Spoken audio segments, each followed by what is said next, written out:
E aí, brother? Vamos voltando? Vamos. Caião, vivo atormentado desde que saí da igreja tal. Uhum. Perdi a cobertura espiritual, cara. Ah, é? É, ele perdeu. Perdeu, né? Perdeu. Já pensou? Perdeu. Perdeu a cobertura espiritual. Perdeu. Isso é uma coisa muito séria. Esse nome me agonia, porque na minha terra, cobertura é quando um cavalo pega uma égua, sabe? Sei. Uma Opa! Cobertura, né? Isso, Dá uma então, cobertura carcada na espiritual, bichinha. dá a impressão que Tem quem alguém lá tá de cima te tá cobrindo. carcando. Não. Essa cobertura.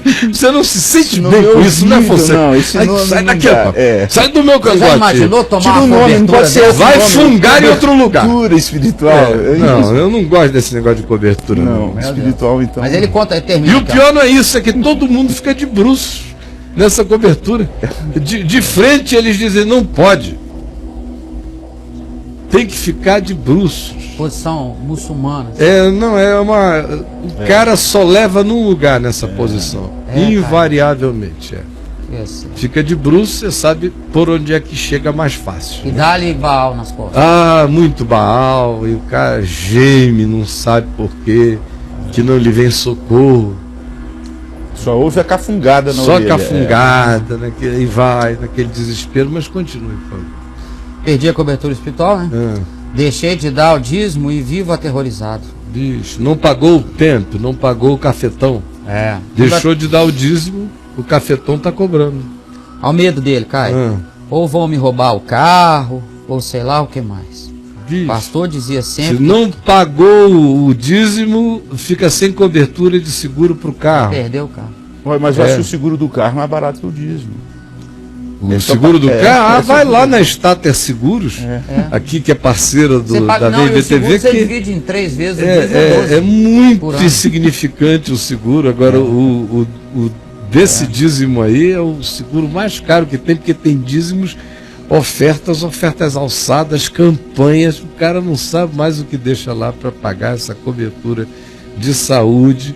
Dentária não, porque Cari continua dando, também não tem muita garantia oftalmológica. Não tem, cara. Não tem nenhuma garantia E doença, oftalmológica. gripe.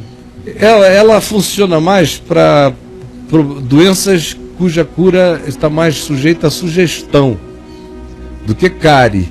Como cárie não está sujeita à sugestão, então não faz cobertura de cárie esse plano de saúde. Tem algumas outras doenças que não estão tão sujeitas à sugestão, aí ele não cobre. Por exemplo, não tem cobertura para não engordar, para obesidade. Não tem. Não tem. Não está tão sujeito assim à sugestão, então eles não podem fazer essa cobertura. Eles cobrem melhor problema de pele. O problema de pele está mais sujeito à sugestão psicológica. Problema no braço, assim, ó, articulações, que está extremamente mais sujeito a um choque psicológico no meio de um público. Aí são curas mais fáceis da gente oferecer na cobertura do nosso plano de saúde milagreiro. Sim. E tem algumas outras dessa natureza. Mas vamos lá. Pastor falou para ele o seguinte: pastor dizia sempre que quem perde a cobertura fica desequilibrado e vive falando palavrões, esbravejando por aí. Né? O pastor falou. Se ele pudesse ouvir as conversas da casa do pastor. Então é cobertura psicológica também. Se ele pudesse ouvir, se ele fosse uma mosquinha, para ir lá e ouvir o que esse cara diz para a mulher dele no quarto, o que a pobre dessa mulher ouve, o que ele diz para a filha dele que está assim, com as regiões pepecais incendiadas, e como é que ele trata a menina. Meu Deus. Aí ele dá uma coberturazinha às vezes, dependendo. Né? Não. Você já foi longe demais, nem todo mundo. Não, tô falando da filha, não, das outras. Não, às vezes ele até faz coberturas locais também. Não, da filha, claro. Pra quem aceita cobertura e fica caladinha debaixo da cobertura, às vezes ele faz uma cobertura, assim. Isso aí, tem toda hora a gente ouve essas histórias isso aqui tá 3x2. De meninas que foram cobertas. Né? Tá falido, Caio. Esse sistema tá falido, não é possível. Mas já morreu e não sabe. O povo é que não quer ver. É que você falou uma vez comigo, Antônio, o evangelho não está mais sendo pregado. Não tem dessa de você estar incorrendo de está pregando sobre plantação alheia. O evangelho não está sendo pregado. Não tem isso. Mesmo. Não tem quase ninguém anunciando a palavra. E os que estão anunciando é sempre deles para eles mesmos. Tem pouca gente falando para fora, de modo que seja ouvida como a palavra, como o evangelho mesmo, mais distante, porque também os que têm alguma convicção caíram num estado de timidez, de vacilação. Os que tinham algum entendimento perderam a ousadia, a intrepidez, a alegria, o viço, a coragem e o privilégio. São pessoas que ficaram muito impressionadas com as médias circundantes, que precisam muito de presenças e de torcida organizada para ir adiante. Agora, o evangelho ensina você a não depender de torcida organizada nenhuma. Pode estar todo mundo vaiando, você bate o pênalti em paz. Sabe? E chuta para dentro, meu. Caião. Você não tem, pode estar todo mundo dizendo, tira daí. Se você tiver convicção, você se oferece para o jogo e não fica esperando te passarem a bola, não. Você desarma o inimigo e parte para as cabeças. Você faz seu jogo. Pode ir? Pode. Você falou de bater o pênalti em passo, todo mundo vaiando, né? Uhum. Aí a pergunta dele, eu acho que é, tudo que tá pintando no chat é em cima disso. O que faço, Caio? Como recuperar a paz? Eu vejo que tudo que acontece, tudo que ocorre com essas pessoas aqui, falta de paz. E a pergunta desse cara, ele você vai responder... Como é que alguém pode ter paz com a cabeça ocupada por essa maluquice toda? Eu pergunto. Eu não teria. Se a minha mente vivesse pensando, meu Deus, eu perdi a cobertura de quem? Quem é que está me amaldiçoando agora no Brasil? Você vai ali naquele muralzinho bobo, pequenininho do Facebook. Aí tem lá... Outro dia eu cheguei lá, tinha um número lá, assim, meio espantoso. Era quase 200 mil pessoas falando sobre isso quando eu estava de férias. Aí pelo dia 2, dia 1º, 200 mil pessoas falando sobre isso.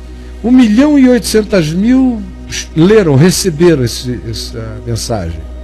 E nesse instante tem aí 200 mil falando sobre isso. Se você for pensar, tem 200 mil, tem de tudo ali. Tem gente dizendo que eu sou filho do diabo, anticristo, doido, maluco, que eu quero acabar com a igreja, que eu sou inimigo de Deus, do evangelho, endemoninhado e tal. E tem outros caras dizendo, graças a Deus pela vida do Caio, isso, aquilo outro. Tem gente de todo tipo. E eu fico preocupadíssimo, né? Você não consultou o Facebook para pregar o evangelho? Eu fico preocupado, fico lá quando chegam lá e dão opiniões a meu respeito, na minha página. Tem maluco que vai lá e diz barbaridades. Vocês me veem lá, ficar aí correndo atrás, lendo, respondendo, vou responder. Não, meu amigo, fala o que você quiser. Se eu tiver paciência, eu faço remoção aqui, se for palavrão, bobagem muito grande, ofensa a outros, vamos tirar. Agora eu tô nem aí, não me diz nada, porque não tem poder sobre mim, não tem. Se o mundo inteiro resolver se reunir, olha, se todos os bruxos e feiticeiros do planeta entendessem num certo dia, hora e momento, que eu era uma figura assim pivotal do evangelho e que eu tinha que ser destruído, eles podem se reunir, podem dar as mãos em volta do planeta Terra, podem fazer o que eles quiserem, podem arriar todas as suas mandingas e bruxarias e fazer todos os seus sacrifícios e tudo o que quiserem, e a uma, porque o meu sono eles não afetarão, a minha paz eles não tirarão, meu sossego não se irá embora, eu verei mil caírem ao meu lado, 10.000 à minha direita, eu jamais serei atingido, praga nenhuma chegará à minha casa, nada disso me assombrará e não ocupa a minha mente, nem o meu pensamento, nem a minha expectativa, nem a minha reflexão, nada. Eu tenho cabeça só para Deus, só para Jesus, só para a paz de Deus, que excede a todo entendimento, para o bem do evangelho. Essas outras coisas não ocupam a minha mente. Até ontem alguém me escreveu ali no Face, Caio, não sei, hoje de manhã foi que eu li, Como é que você tem esse tempo todo? Eu digo, e se ele soubesse que não me toma tempo? Tudo que eu posto aqui eu já escrevi antes ou escrevi na hora. As outras coisas são fotos e vídeos que me mandam. Eu boto um textinho e publico lá. Não me toma muito tempo. Eu não faço muito mais do que isso. A minha atenção está em outras coisas, em vínculos que eu possa utilizar o meio para comunicar o Evangelho com mais clareza para as pessoas. Do contrário, eu não dedico a minha vida àquilo que não possa ser o melhor de mim no que diz respeito ao anúncio e à divulgação do Evangelho. E essas prioridades estão muito claras e muito definidas no meu coração, de modo que eu não tenho por que viver com nenhum tema que não seja o tema da minha escolha. Ninguém tem que me tematizar. Agora, quem é tematizado por todo mundo, o tema da sua mente, do seu pensamento, outros fornecem, são provocações de outros, são ideias de outros, são intrigas de outros, são implicâncias de outros, são agressões de outros, e você fica comendo isso, se alimentando disso e diz que quer ter paz em Deus? Como é possível comer lixo e produzir desse monte de absorção que você faz alguma coisa que seja boa? Você fica intoxicado, envenenado, meu amigo. Não é possível. Escolha o que pensar, escolha o que ler, escolha no que você dedica a sua vida, porque a paz de Deus tem a ver com as escolhas de vida que a gente faz. A paz dá o fruto da paz. Se você faz escolhas de paz, o fruto é de paz. Se você faz escolha de ansiedade, o fruto é agonia. Se você faz faz escolha de criticismo, o fruto é amargura. Se você faz a escolha da mordacidade, o fruto é o sarcasmo. Se você faz a escolha da maldade, o fruto é a perversidade. Se você faz a escolha de um pensamento negativo, o fruto é a negativização da sua vida, da sua comunicação, depois até da sua alma, depois doença no seu corpo. Mas é assim que a gente vive. Aquilo que o homem semear, isso ceifará. Escolha, faça a semeadura pelas escolhas das sementes de vida e paz, e o fruto na sua vida será de paz. Não existe variação para esse princípio na existência de nenhum de nós. Mas o tempo acabou. Acabou, Caio? Acabou, porque são 36 mandamentos de mutualidade. E o cerne do Evangelho e do que Jesus ensinou aos discípulos foi serviço. Porque o Filho do Homem não veio para ser servido, mas para servir e dar a sua vida em resgate de muitos. E quando ele nos enviou no mesmo Espírito. Assim como o Pai me enviou, também eu vos envio. De modo que o espírito de quem quer ser de Jesus tem que ser esse, de serviço mútuo. Não só aos irmãos que confessam a mesma fé, mas Jesus ensinou ao serviço ao próximo desconhecido, ao próximo marginalizado, ao próximo nojentamente deixado, ao próximo repudiado, seja ele quem for. Esse é o espírito, esse é o critério final pelo qual todos nós seremos julgados naquele dia. É se de nós procedeu omissão ou se de nós procedeu o carinho, o socorro, o abrigo, a hospitalidade, a ternura, a inclusividade para com o nosso próximo, sem sabermos nós quem ele é, mas no coração sabendo que cada outro ser humano carrega de maneira oculta esse Cristo que quer ser adorado no trato de amor, de solidariedade, de afeto, de carinho, de cuidado que eu expresse para com toda outra vida humana. Essa é a verdade do Evangelho. Amém. Quem quiser falsificá-lo, não ensine isto. Entenderam, meus amigos? E aí, Braulio? Caião, 2 testemunhos aqui, uma pergunta, vamos? Vamos. É assim, ó. Caião, passei por essa experiência traumática de cobertura espiritual, mas graças a Deus um amigo meu me apresentou o seu site e lendo suas cartas, estou me libertando do medo imposto pelos religiosos. Porém, não consigo nem conversar com essas supostas autoridades religiosas. Sempre que eu as vejo, eu me lembro do que passei nas mãos deles. Recentemente um me ligou, mas não quis atender. Preferi me afastar de todos. Essas supostas lideranças não diziam você pecou, mas sim, você está em pecado. E a única forma de sair do pecado era obedecer a eles. Se eu não o fizesse, eu iria viver em maldição. Esse é um primeiro aí.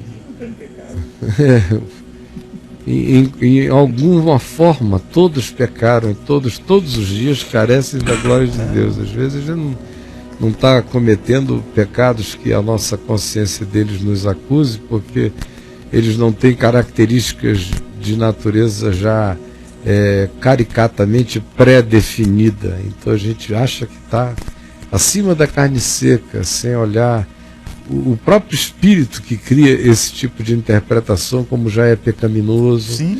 Como a gente está lotado de tantas omissões, como nós somos contradições imensas. Nossa vida é lotada de contradição o dia inteiro em relação ao espírito da simplicidade do Evangelho de Jesus. Eu tenho que, no mínimo, ter essa consciência de que o melhor de mim está aquém do que Jesus me oferece a ser. E tenho a alegria de, mesmo sabendo disso e provando dia a dia, pela imersão da minha consciência, da entrega em fé, o benefício crescente do Evangelho no meu coração. Mas quem não faz essa decisão e de andar nessa direção e nesse caminho todos os dias, com a renovação dessa consciência, cai nessa artimanha de dizer, eu não estou em pecado hoje, porque o cara se aprovou nos quesitos, ali de ele se aprova de pecaminosidade convencional. Ele não está inserido em nenhuma delas, então ele não está em pecado. Ou mesmo que a vida dele seja uma contradição, se ele é um dizimista que faz aquisição de indulgência, de perdão de pecados com o pagamento do seu dízimo, e faz aquisições de bênçãos e compra cobertura e apazigua a mente do pastor bruxo que de outra feita poderia amaldiçoá-lo ou ameaçá-lo, dizendo, olha, irmão, você abriu uma brecha para o Senhor. Se o cara ainda está nesse espírito e não compreendeu o Evangelho, a vida dele é miserável. Né? E essa história que ele disse que está saindo, né? É ele? É ele. Ele disse que está saindo, mas ainda ecoa nele esse negócio. Né? Imagine um homem sendo transformado por fruto de medo. Olha que angústia. Isso não é transformação, é uma desfiguração. Né? O homem vai sendo desfigurado à custa do medo. É isso aí.